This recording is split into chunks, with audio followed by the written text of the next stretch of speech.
how do you get your staff, how do you develop them as leaders? Because what you're asking is those trailblazers to come back and grab the others. And so, how do you do that? So I come from kind of a leadership perspective that you have to believe that, first of all, people in general want to work hard. And I'm saying there's a philosophy around that, because some people may work from the premise that people don't want to work hard. But I work from the premise that people want to work hard, that they have an opinion, that they're, maybe they're tired right now. Maybe there's a little burnout right now, but innately they want to work hard. And so it's sitting down and creating those environmental factors to be able to build those relationships, those collaborative structures to say, what is it that's going to help you to be the best you can to help, be part of this team to implement. And it might be some personal things that are happening.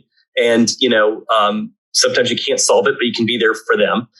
Sometimes it's, like I said, a resource allocation. Maybe it's about staffing. Maybe it's about there's something that's already on their plate, and they've got too many things on their plate, that proverbial plate, and we've got to start weeding it out and taking things off their plate and clearing the path to be able to say, here's what the priorities are, and here are the things that we're not going to worry right now. And I think I had to learn that over time too. I think early on in my administrative career, I felt like I had to tell everybody, like, these are all the important things that need to be done. And I stressed everybody out versus kind of like just as many times as you're saying, this is important, probably 3 times you have to say these 3 things are not important. And we're not going to worry about those things, or we're not going to focus that on right now. And that takes leadership to be able to say, we're going to take an initiative and we're going to spend 4 years on it, not 1 year. And that means saying no to the other things that may look like they're flashy and look like that they're shiny. And we're going to actually focus on that. And because during that implementation phase, it gets messy. And, there's those things that come in your head of, let's abandon, let's try something else. Let's go to the next thing, because this isn't working. When you say, no, we've got to continue implementing. We have to continue implementing and get deeper versus, abandon, go to something else. Those things don't help. And that's what creates, I think, stress for a lot of people, is the initiative fatigue. And whereas we say we're going to focus on the few and deeply implement.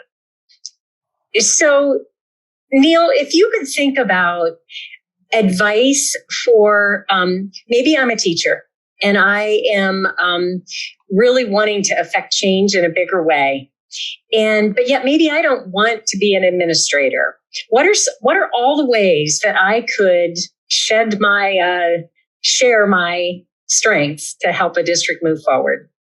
Yeah. So obviously, and that's that biggest misnomer. I think that educators feel guilt, first of all, that like, if I feel like I'm this strong leader, I have to go to administration. That's my next natural step, right? And I think we have to be okay to be able to say, look, we need like awesome teachers to stay in the classrooms. So like, I think we hurt ourselves sometimes, like when we give that guilt to be able to say, like, how come you're not going on into administration? And if you don't, you're somehow a failure because you decided to say no to that. So first and foremost, if you're in that situation, like, don't feel guilty about that. And I'll be honest with you, the reason I'm saying that first and foremost is because I get people that will feel guilty.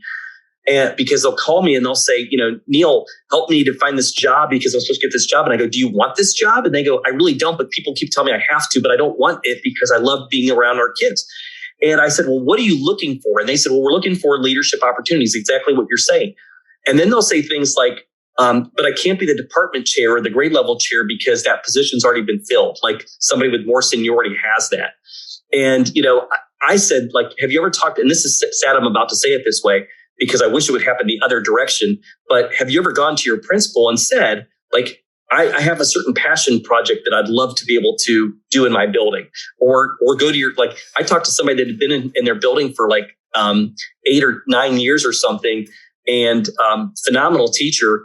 And I said, well, go talk to the superintendent. She goes, I can't talk to the superintendent. I said, you've been in the building for 9 years. You can talk to your superintendent. It's okay. Like, you may not be able to talk to your superintendent tomorrow morning, but get on their agenda and talk to them and say, like, I have a certain passion. I see something in our building right now, and I want to be able to help with our PBIS program, or I want to help with the math curriculum, or I want to help move forward our new teachers that are coming in our building that need coaching.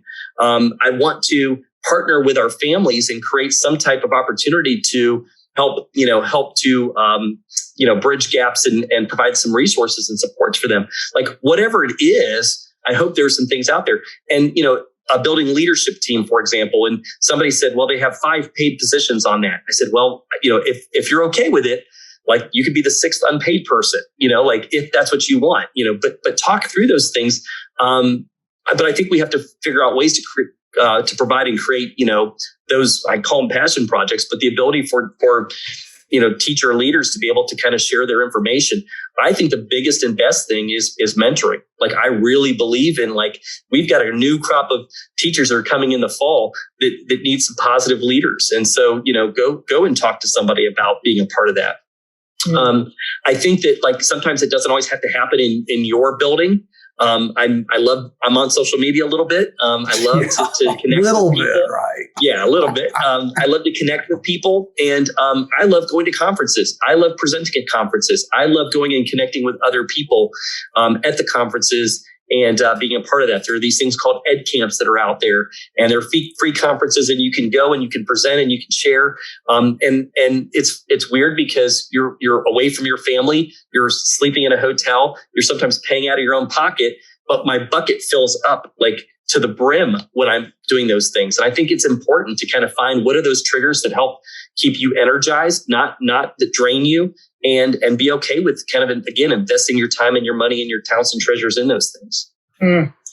I think that is so important right now. I get so nervous and scared when I hear about the teachers who want to leave the profession because they're not feeling fulfilled. And so I also think that is one of our roles as leaders is to get them to work on those things that will keep them energized. Like you talk about the things that fill your bucket. Because I do fear we can't lose these good people. No. We can't afford to lose teachers. So we've got 2 minutes left. So Neil, is there anything you'd like to end with? Yeah, I think the last part of research that I think about, constantly, I think in that change process, or when you're thinking about initiatives. So this guy by the name of Kurt Lewin, he talks about in the change process, he talks about like a system where you have to unfreeze, change, and then refreeze. And I think about I think of ice cubes, and water and all that kind of stuff. And, so I think sometimes when we go into initiatives, we go straight into the change mode versus pausing to realize, like, this is a change for people. They're currently in this pathway, and you can't just kind of pull the rug from underneath them. They've been doing this for years. They've been doing it this way. So how do you build some scaffolding, some steps to, I'm going to use the word sometimes, grieve through a change that might have to happen. You may have to help to support them. And again, it may be through professional learning, but it may have to be just emotionally sitting with them and telling them, I'm sorry, we're not going to do it this way anymore. We're going to do it this way. But you have to think about how do you change people's perspectives to be in a place of change and not just move to the change.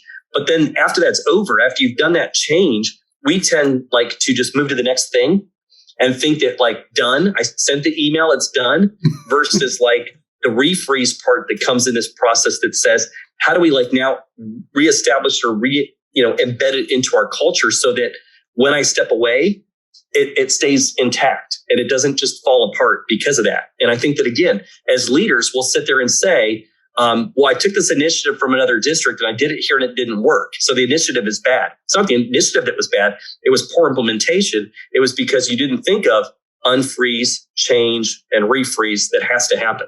Like you can't just copy paste. Yeah. Wow. So I want to go grab that. Who did you say? Was that a book that was written by somebody? He's a researcher. It's a change management model. So it's Kurt, A-U-R-T, Lewin, L-E-W-I-N. It's probably Leuven, but yeah. Okay, great. That's something. Hey, I learned something new on 10 Minutes with Barb and Ron that I want to go check out. So with that, Barb is out. Well, thanks so much, Neil. And Ron's out too. See you next time. Thank you.